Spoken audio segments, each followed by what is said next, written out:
Welcome to Addicted to Busy, the podcast specifically for overachieving property managers who are dying for a little more work-life balance in their lives. Each week, we dismantle all the BS that holds us back. You'll learn how to nix those tricky, self-sabotaging habits so that you have the time, energy, and motivation to create what you really want in life. If you're looking to shift from overcommitted to overjoyed, this is the podcast for you. Let's do this. Now, your host, 𝐭𝐡𝐢𝐬. Hello, everyone, and welcome back to Addicted to Busy. If you've been a listener of this podcast, you have definitely heard me brag about my girlfriends from time to time. And I don't mean to do this in a boastful way. When I say that my girlfriends are the best, I say it because they deserve credit for the amazing ways in which they show up in the world. And I've said this before, but it bears repeating again.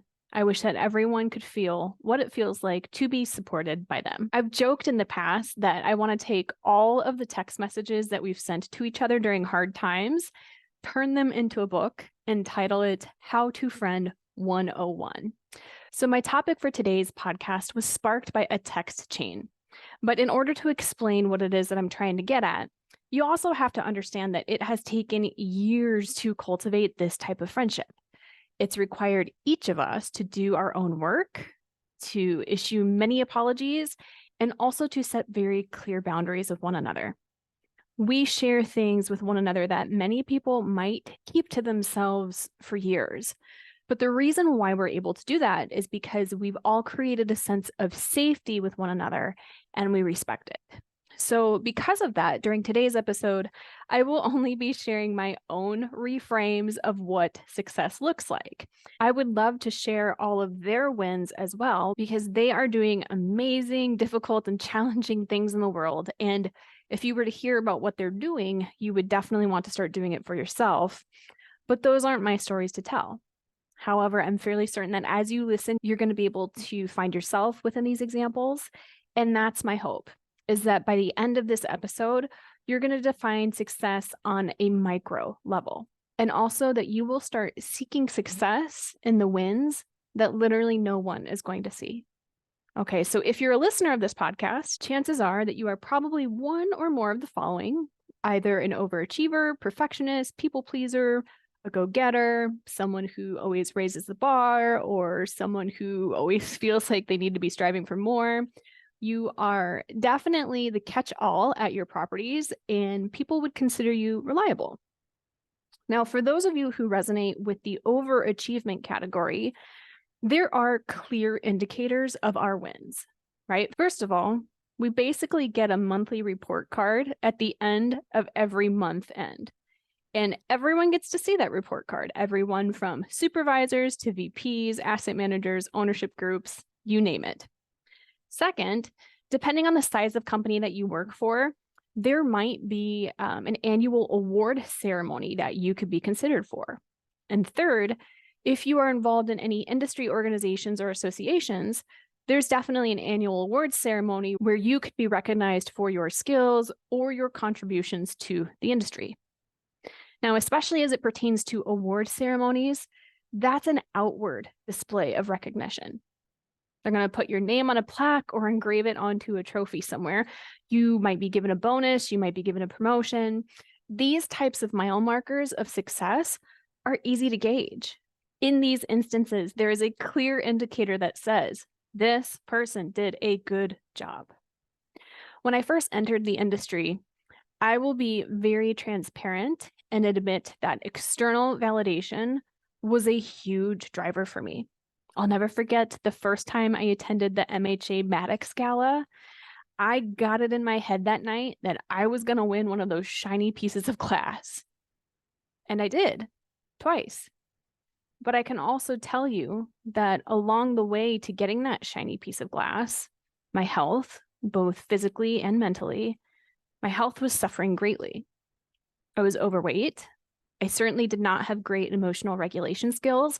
I sure as hell did not know what a boundary was, and I definitely was not aware that I could use the word no without having to explain myself. I kept believing that happiness was on the other side of the next award, or of the next half marathon, or the next property, of the next step in my relationship, or in the next step of home ownership, in the next, and the next, and the next. As humans, we're social creatures. And so historically, we have used our achievements as a way to allow society to assign us a value. Now, this is a very useful thing when it comes down to evaluating who might be a good fit for a job. But this is horrible when we're using it to determine a person's worth, because all humans are worthy. Depending on the achievement, we can also associate and or imagine the hard work that it took to reach the goal. All right, so for example, if you graduate from medical school, you usually don't have to explain to someone that it was difficult, competitive, and challenging. So awards, designations, these are great from the standpoint that they give us a visible way of showing appreciation for someone's hard work. But there are so many things that we do that are hard and challenging that no one will see. And this is where my girlfriends started sparking the conversation. We started celebrating the micro moments that no one sees. So examples of this would be the times that I was upset with my partner, but was able to voice an opinion without raising my voice. Or all of the times that I sent out proposals to property management associations that got turned down. Or all of the times that I decided to journal or meditate instead of eating my feelings. Of all the times I had a foot in mouth moment and got the courage to say I was wrong. Or all the times that I simply felt insecure and needed a place to lay down this hard exterior that I can present to the world. Or all of the times that I was pressured to drink in social settings and chose not to, despite the fear that everyone would think I was weird or believe that I thought I was better than them. My friends celebrated those moments with me. It's in these moments in the world where we fight the old ways that we used to show up and start to replace them with new ways. I think sometimes when we think about changing habits that we know will be good for us, we can oftentimes imagine that those choices are going to feel good. And they will eventually, but definitely not at first. I can tell you this, while I was in the process of trying to lose 30 pounds, learning what it meant to sit with a craving and actually feel my feelings instead of eat them, that was just as difficult as the summer that our CapEx projects included re-roofing, re-siding, and re-landscaping 34 buildings all at the same time. But here's the thing, at the end of that summer, I got to drive through the property and see all of the new plants, all of the new roofs, all of the beautiful siding. There was something physical to show for that hard work. But there's nothing tangible to prove that you learned how to feel your feelings. There is no award and there is no plaque given to you for choosing your health over your desire. If any of you out there have ever overreacted or been passive aggressive, then this is equally as important for you. I can fully admit that I haven't always been the most emotionally mature person for reasons that we will explore in another episode on a date much later down the line. But I haven't always been the best at responding. I'm typically a reactor. So the first few times that I was able to use the tools that I learned in order to regulate my emotional state in the moment, those moments were huge for me. It's like that feeling that a little kid has when they finally learn how to balance on a bicycle and they're screaming, "Hey, Mom, look at me, I'm doing it." That's exactly how I felt. There was one day in particular, I remember I was upset about a decision that was made. And my typical pattern would be to say nothing for a day or two, let my emotions bottle up, and then lose my shit 2 days later. But that day, something clicked inside me that said, "Hey, Anna, this is going to be uncomfortable either way. So let's cut out the whole 2 days of passive aggressiveness and just get it over with." And I did. I took a minute in my bedroom to breathe and collect my thoughts. And I picked up the phone and I said what I needed to say. And then I went right back down to my bedroom to take a minute to breathe and calm my nervous system. And once I did that, I immediately texted my girlfriends and said, "Hey, I just gave my feedback without losing my shit, despite all of the rage inside of me." and I was greeted with memes, gifts, and celebration all around. Listen, we should be popping champagne bottles when we overwrite years of poor communication habits. That shit is difficult. But here's the thing. Society expects you to keep your cool. So you aren't applauded for it when you do, despite how ridiculously challenging it can be at times. I am blessed to have a group of friends who do not fault me for my flaws, but rather they help me see them within myself from a place of non-judgment so that I feel empowered to change instead of being ashamed for who I am. The challenge of celebrating these small micro wins is that some of these wins are the things that you are just expected to do. If you've grown up in a Christian household, you may have heard the Bible phrase that says, if anyone slaps you on the right cheek, turn to them the other cheek also. Or maybe you have heard the phrase, kill him with kindness. And these phrases can be interpreted as an invitation to meet anger with love. It could also be an invitation to choose your battles wisely. And I get it. I hear it. It sounds nice on the outside.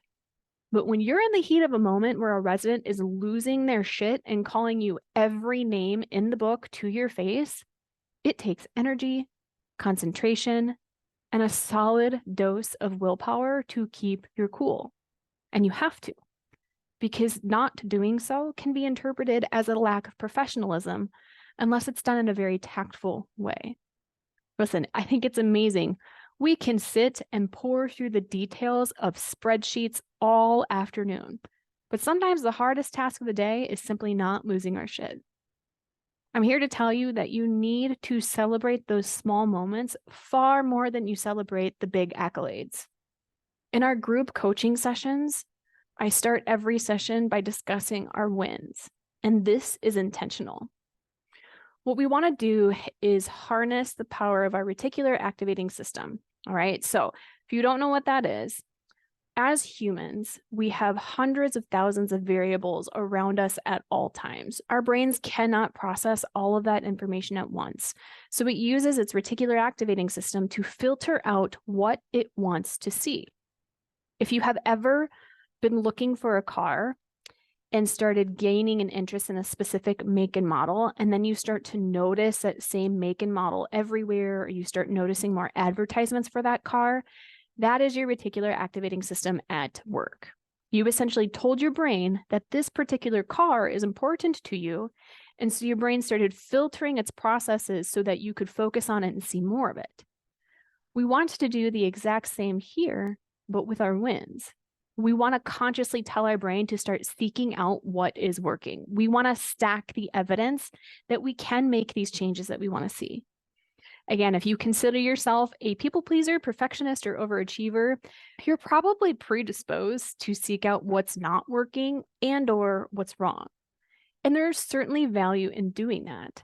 But if someone has ever told you that you're sometimes too hard on yourself, then celebrating your small wins might be something for you to incorporate into your daily routine. I have this habit tracker that I have been filling out for years, and every day I write at least one small win or something that I'm grateful for. And this practice has completely changed the filter through which I see the world. On the days that I'm really just having a rough go of it, I love that I can look back on that sheet and remind myself of what I'm capable of. I celebrate wins, big and small. For example, when I am training for a race, sometimes the win is that I didn't give up or I didn't slow down during a certain interval, that I hung in the fight. Other times, my wins relate to my relationship with food. For example, I've been trying to do a better job of eating to satisfy hunger, and that means that when I'm in social settings, that I want to consciously serve up one plate and not go back for seconds. Again, I'm not getting an award for this by any means, but it's an uncomfortable choice to make. Some of my favorite invisible wins have been within difficult conversations. Over the years, I've learned the ways in which I shut down or get defensive. Instead, when I notice that I want to shut down, I focus on calming my nervous system so that I can hang in the conversation just a little longer.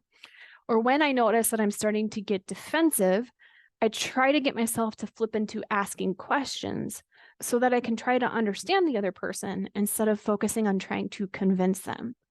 I definitely don't do this perfectly every time. And I sure as hell don't get any awards when I do it right. Another small win that I'm trying to celebrate on the regular is managing distractions. It is so tempting to quit working on reports when I can see emails piling up in my inbox. It'd be so much easier to just go and answer all of the emails, but I love having integrity with myself. I love challenging myself to follow through with doing what I said I was going to do at the time I said that I would get it done. It does not feel good in the moment, but this has saved me from having to work past 8 p.m. So to me, this is the stuff of life, these moments where we're fighting ourselves internally.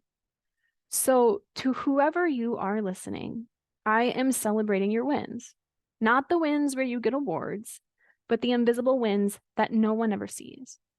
These tiny little wins are not tiny at all. And I'm sorry that no one will fully understand just how hard that was for you. Truly, it sucks. But if you want to celebrate it, I am here to celebrate with you. Until next time, my friends, thank you for listening. Thank you for coming back each week. If this podcast is helping you in any way, it would mean the world if you could do 2 simple things for me, both of which are completely free. Number 1, share this podcast with a fellow property manager.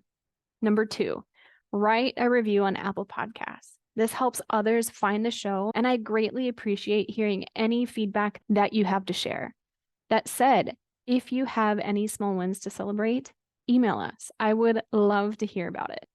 If you want to learn more about Addicted to Busy, check out the website at 𝐴𝐴NAHABLYANA.com. That's ANNAJAV as in victory, ELLANA.com. I love you. Keep going. Thanks so much for tuning in to this episode of Addicted to Busy. If you're enjoying the show, please feel free to rate, subscribe, and leave a review wherever you listen to your podcasts. This helps others find the show, and we greatly appreciate it. Thanks again for tuning in, and we'll catch you in the next episode.